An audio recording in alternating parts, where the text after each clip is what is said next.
I still remember the exact moment my world tilted. I had just pitched my startup, Lumentech, to a small group of investors, my heart pounding with excitement. I thought I was finally going to get the recognition I deserved. But then, Dad walked in. My own father, Richard Whitman, with that smug grin, whispered loud enough for everyone to hear. "Really, Emma?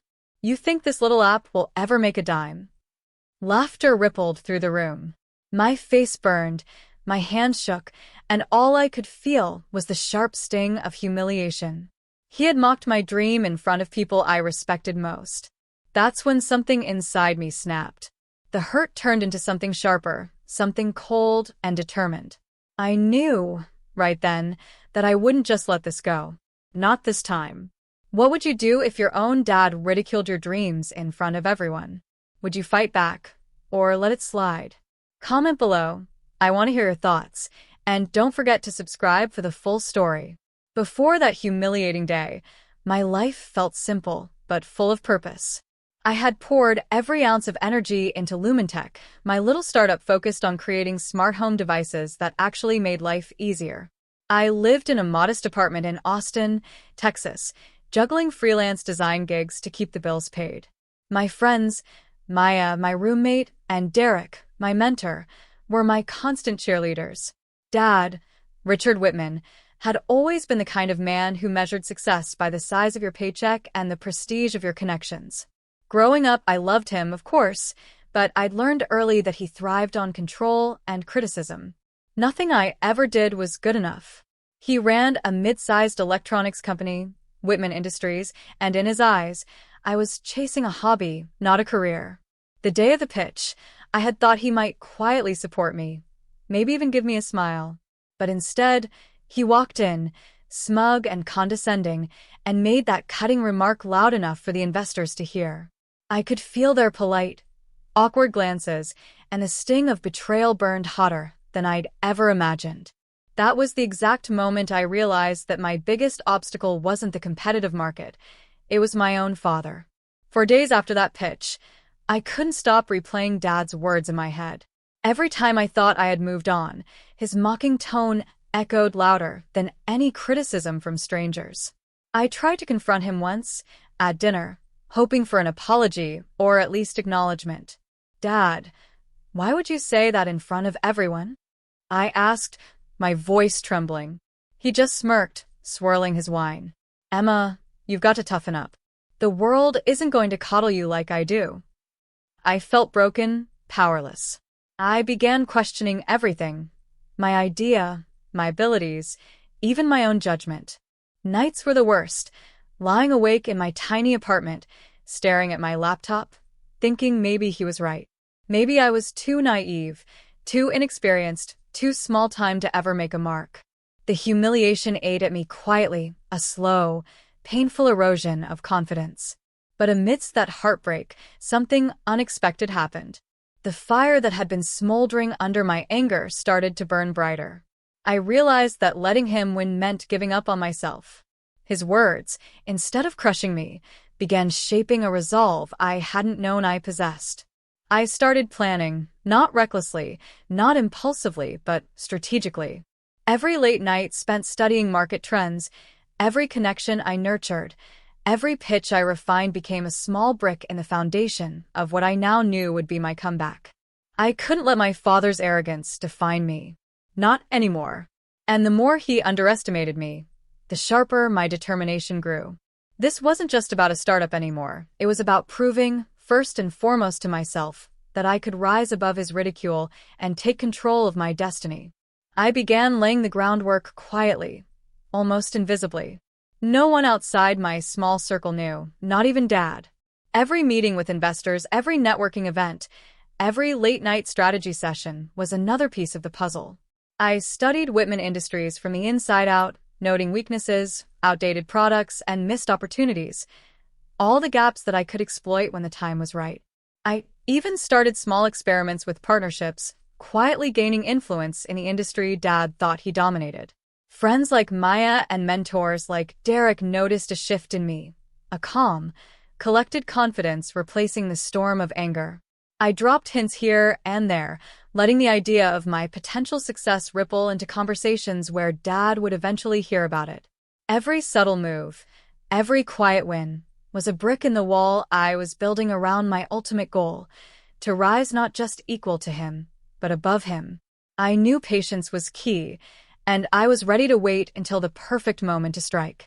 The day finally came when everything I had planned clicked into place. Whitman Industries was struggling quietly, hidden behind their glossy quarterly reports. Investors were nervous, partners frustrated, and Dad still walked around thinking he was untouchable. That morning, I walked into his office, not as his daughter, not as the girl he mocked, but as Emma Whitman, CEO of Lumentech Holdings, ready to make a move. "Dad," I said, handing him the acquisition papers, "I believe your company could benefit from a fresh perspective. I'm here to help." His face froze, a mixture of disbelief and horror crossing his features. You can't. This is my company," he stammered, voice shaking.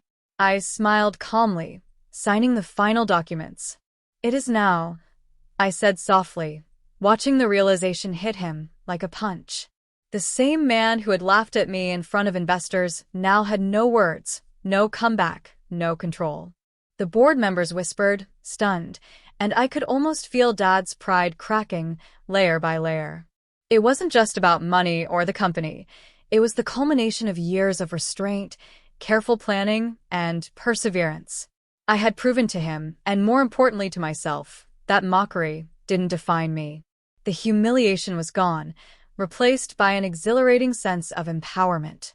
Watching Dad finally understand that underestimating me had been his greatest mistake, I felt a weight lift off my shoulders, a mix of triumph, relief, and vindication.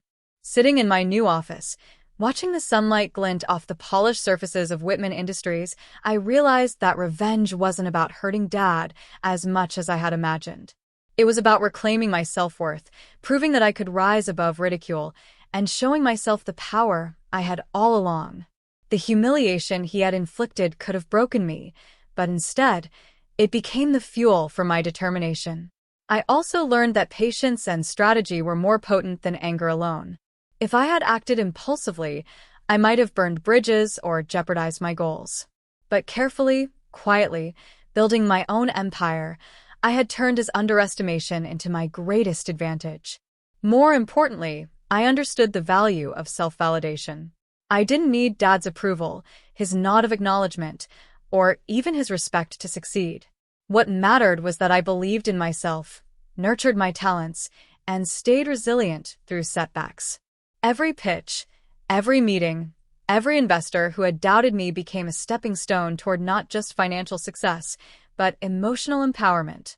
In the end, the lesson was clear. When someone tries to diminish your dreams, the best revenge isn't confrontation, it's triumph. It's proving to yourself that you are unstoppable, that your ideas, your passion, and your drive matter. And that lesson, the power of quiet perseverance, was worth more than any boardroom victory. Life after the acquisition was surreal. Lumentech and Whitman Industries merged seamlessly under my leadership, and for the first time, I felt the kind of confidence that only comes from overcoming years of doubt and ridicule. Investors who once hesitated now sought my guidance, and employees looked to me as a visionary, not just a young entrepreneur. I had earned every ounce of respect I received, not by demanding it, but by quietly proving my capability. Dad, surprisingly, adapted over time. Our relationship didn't become perfect overnight, but the tension eased.